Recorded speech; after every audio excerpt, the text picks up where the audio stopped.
छत्रपति संभाजीनगर जिले के खुलदाबाद में स्थित चिश्तिया कॉलेज में मिशन यूपीएससी एमपीएससी के तहत एक विशेष मार्गदर्शन सेमिनार का आयोजन किया गया। इस कार्यक्रम का उद्देश्य विद्यार्थियों को सिविल सेवा परीक्षा की तैयारी के लिए प्रेरित करना और सही दिशा देना था। सेमिनार में इकरा एजुकेशन सोसाइटी के अध्यक्ष अब्दुल करीम सालार, प्राध्यापक डॉक्टर वकार शेख, डॉक्टर हारून बशीर और प्राध्यापक डॉक्टर इरफान शेख ने अपने विचार और मार्गदर्शन किया। वक्ताओं ने यूपीएससी और एमपीएससी जैसी स्पर्धा परीक्षाओं के लिए आवश्यक योजना अध्ययन की तकनीक पर विस्तार से मार्गदर्शन किया। इस अवसर पर कॉलेज के सभी शिक्षकगण और बड़ी संख्या में छात्र छात्राएं उपस्थित थे। विद्यार्थियों ने पूरे उत्साह के साथ कार्यक्रम में भाग लिया। किया जा रहा है। परसों ही मैंने आपकी एक खबर पड़ा खुलदाबाद की, ऐसे वाकई घर देखे हो रहे, परेशान किया जा रहा है। मैं इसलिए कि हमारी कौम का जो आने वाला मुस्तकबिल का हमारा जो जवानों की और इन बच्चों की उम्र के अंदर का जो मिशन है कि डिप्रेशन में जाए और वो अपने मिशन से हट जाए। लेकिन हम ये कह रहे हैं कि ये बच्चे जो किसी जमाने में आप पूछते थे बच्चों क्या बनना चाहते हो, तो आधे बच्चे कहते थे डॉक्टर, आधे बच्चे बोलते थे इंजीनियर। आज सारे बच्चों ने कहा कि हम कलेक्टर बनना चाहते। ये हमारा मिशन है, डिप्रेशन निकालकर कलेक्टर बने। वो कलेक्टर बने ना बने अल्लाह के हाथ में, उनकी मेहनत के हाथ में। लेकिन जो समाज के अंदर आज डिप्रेशन लाने की कोशिश की जा रही है कि माँ बाप भी नर्वस है कि ये बच्चे क्या हमारे कलेक्टर बनेंगे, टीचर नर्वस है, बच्चों के अंदर नर्वसनेस है, मानसिक में नर्वसनेस है कि ये कहा के कलेक्टर बन रहे हैं। ऐसे माहौल में ये मिशन हमारा डिप्रेशन से निकाल के आने वाली नस्ल को ऑप्टिमिज्म की तरफ लेकर आना, ये हमारा मिशन। बड़े अच्छे सवाल पूछते हैं कई लोग हमसे। क्या पूछते हैं? पहला दूसरा प्रोग्राम हमारा हुआ, तकरीबन 1001 बच्चे और माँ बाप। अभी मैं भी पूछूंगा 2 मिनट में सवाल आपसे, हमको 2 बजे के पहले से निकलना है कि भाई बोलो बच्चों क्या सवाल है। एक बच्चे ने कहा कि अंकल एक सवाल है, तो 18-19 किलो का होगा। बोले ये इतने सारे कलेक्टर आप बना रहे तो इनको नौकरियां लगेंगी क्या? यहाँ पर उसने ऐसा सवाल पूछा कि मैंने अल्लाह से दुआ किया, अल्लाह जले जलाल इस सवाल का जवाब कहाँ से लाऊं मैं? क्योंकि आप तो डीएड में भीड़ वाले घूम रहे बेचारे, तो कलेक्टर कहाँ से उनसे नौकरी मिलेगी? अल्लाह ने मेरे ज़हन में बात डाला और हमारा जो मिशन, वो मिशन की असल कड़ी बनी। मैंने कहा बेटे एक काम करना, आप लोग सब वेट लिफ्टिंग जानते हो ना, दो चक्के लगे रहते हैं। तो मैंने कहा बेटे 50-50 किलो के रॉड को 2 तरफ से चक्के लगा ले और तू उठाएगा क्या उसको? बोले मेरे से तो हिलेगा भी नहीं। बोले अच्छा। मैंने कहा उसके बाद में 80 किलो का किए, वो भी नहीं हिलेगा। अच्छा। मैंने कहा अगर 50 किलो का किए, थोड़ा सा इधर उधर हो जाएगा। अच्छा। मैंने कहा 20 किलो का किए, 20 किलो का, अरे मैं तो यूं जाऊंगा और यूं उठा लूंगा। तो मैंने कहा बेटे हम तुझे 100 किलो का कलेक्टर दे रहे हैं, 20 किलो का तहसीलदार भी अगर तुझे मिलता है वो कोठी लेके तहसीलदार बन के भागता और वहां से बैठकर तुम्हें कलेक्टर बनने के खौफ थे। तो हमारा ये मिशन कलेक्टर बनाने का बड़ा टारगेट दिया है। टारगेट हमेशा बड़ा होना चाहिए, सोच हमेशा बड़ी होनी चाहिए, छोटी सोच नहीं होनी चाहिए। जब आप 20वें वाले पे जाने को चाहते हैं, 20वीं मंजिल पर पहुंचते हैं, अगर आप 10 तक पहुंचे तो आप कहेंगे कि आप 20 तक नहीं पहुंचे, 10 मंजिल नीचे है, लेकिन जमीन वाला कहेगा आप 10 मंजिल पहुंचे हैं। ये फर्क होता है। तो ये जो आपके अंदर आज जो तड़प पैदा हुई है, ये हमारा मिशन। अब उसको कैसे करना, क्या करना, मुझसे पेशवा मुखर्जी ने आपके सामने बताया।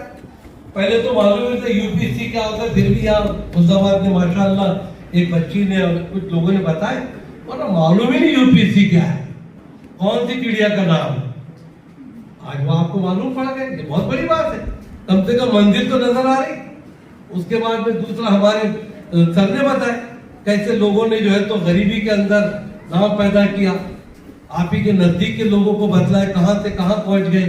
यानी इल्म अल्लाह की ऐसी सिफत है, जो इससे मोहब्बत करेगा वो भी उससे मोहब्बत करेगा। और वो इतना गयूर है, अगर आप उसकी इज्जत नहीं करेंगे वो भी आपसे दूर हो जाएगा। इसको समझनी चाहिए। इल्म सिर्फ कोठी वालों पर, बंगले वालों पर, बड़े बड़े घर वालों पर उस पर आएगा ऐसा नहीं है। वो झोपड़पट्टी में रहने वालों पर भी उतनी ही मोहब्बत करता है जितना कि अमीरों के बच्चों से करता है। तो अमीरी गरीबी का कोई फर्क नहीं है। आपके माँ बाप, देखा आपने रिक्शा ड्राइवर, बेटा क्या वाला मालूम नहीं, और उन्होंने क्या बोले, मेरे को ऐसा लगा मेरा बेटा कुछ तो भी बना बोले। अब तो बोले घर बेचना पड़ा तो घर बेच डालूंगा बोले। आपके माँ बाप भी आप पर लाखों रुपए खर्च करने को तैयार है, लेकिन कब तुम बोले कि मेरे को 50,000 वाला एप्पल का मोबाइल दिला दो, कोई नहीं देगा। रात को पढ़ेगे नहीं, कोई माँ बाप नहीं पूछेगा। आप थोड़ी मेहनत करके माँ बाप को ये बताओ कि आप कुछ करना चाहते हैं, तो मैं लिख के देता हूं कि इंशाल्लाह आपके माँ बाप आप पे दौलत उठाएंगे कि जाओ बेटे पढ़ो और आगे बढ़ो। तो कोशिश करेंगे कि नहीं आप लोग इंशाल्लाह। और ये बच्चों को इमाम सर, हमने जो टेस्ट लिया है बच्चों का, कि इसमें एक तो पहले उन्होंने बताया, सकीन हसन ने क्या कहा, यहां से बचपन से, बराबर है, बचपन से सोच होना। अब आज खुलदाबाद के अंदर तारीखी दिन आ गया, सब अपने घरों पे जाएंगे। यहाँ सबके माँ बाप नहीं आए, जिनके माँ बाप आए हुए वो तो अच्छी बात है, पर जिनके माँ बाप नहीं आए, आज वो बच्चे घर पर जाके बोलेंगे, आज हमारी स्कूल में, चिंचिया कॉलेज में ऐसा प्रोग्राम हुआ कि अब तो बोले अब्बा मैंने ठहरा लिया, मैं कलेक्टर बनूंगा। अब्बा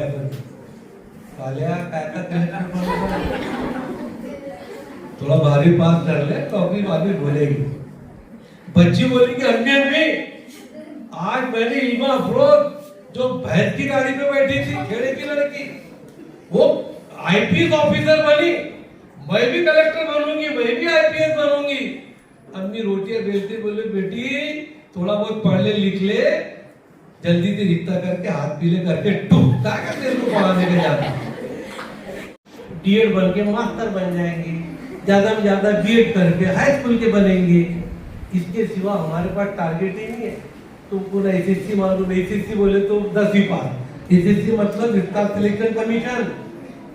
बैंकिंग का नहीं मालूम आपको, फौज का नहीं मालूम आपको, आपको कुछ मालूम ही नहीं है। जो चीज मालूम नहीं है वहां पहुंचे कैसे आप, मंदिर ही नहीं आपके पास। ये सारा मिशन हम लेके घूम रहे हैं प्यारे बच्चों, इसलिए कि कल तुम कलेक्टर बनोगे, जलवा में आके मेरे घर पे 1 लाख रुपए 1 साल के दिया करोगे, है ना बेटा?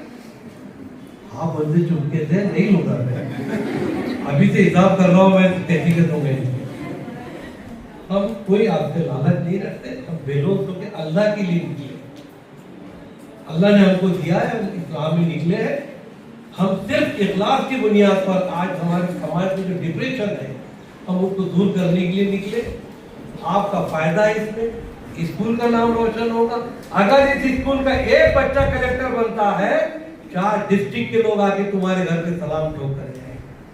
वो लोग रिश्तेदार जो तुमको दावत नहीं देते थे, तो तुम्हारे घर पे लाइन लगा के दावत देने के लिए आएंगे, फूलहार करेंगे, मेरे घर पे आओ, हमारी इज्जत बढ़ाओ। ये है आपके अंदर। लड़कियां भी फिक्र न करें, लड़कियों को भी हुजूर पाक सल्लल्लाहु अलैहि वसल्लम ने तालीम हासिल करने का हक किया है, आपके हुदूद में रहकर हक किया है। अल्हम्दुलिल्लाह ये तालीम है जो हमारी बच्चियों के अंदर ये शौर पैदा करती है कि समाज को किस तरीके से निपटा जाए। एक बच्ची एमबीए के अंदर महाराष्ट्र में टॉप की, टीवी पर उसका इंटरव्यू आ रहा था, उसने इसी तरह मेरी बच्ची की तरह गलदानी पहनी थी और पूरा जिस्म उसके गलदानी से, कपड़े से, दुपट्टे से ढके हुआ था। इंटरव्यू लेने वाली बॉबकट थी, जरा फैशन वाली, उसने उससे पूछी कहाँ इधर के रहने कैसे, वहाँ कैसे हासिल किया, तुमको कामयाबी कैसे मिली। बच्चे ने कहा कि भी मेरे को लगन थी कि मैं पढ़ूं, एमबीए में फर्स्ट क्लास आऊं, पहला नाम लाऊं। मेरी अम्मी ने मुझे रातों को 10-10-11 बजे तक के जो तो चाय कॉफी थी पढ़ने के लिए उकसाया। बाप ने, मेरे वालिद साहब ने मेरे पे खर्च किया। मैं 5 वक्त की नमाज के हिसाब से मेरा टाइम टेबल बनाती थी। तो टाइम टेबल सर ने कहा, जो 5 वक्त की नमाज पढ़ते हैं टाइम टेबल बनाना बहुत उनके लिए आसान है।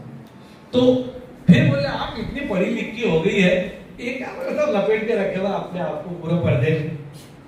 तो उसने कहा मैडम मैं आस्क यू वन क्वेश्चन।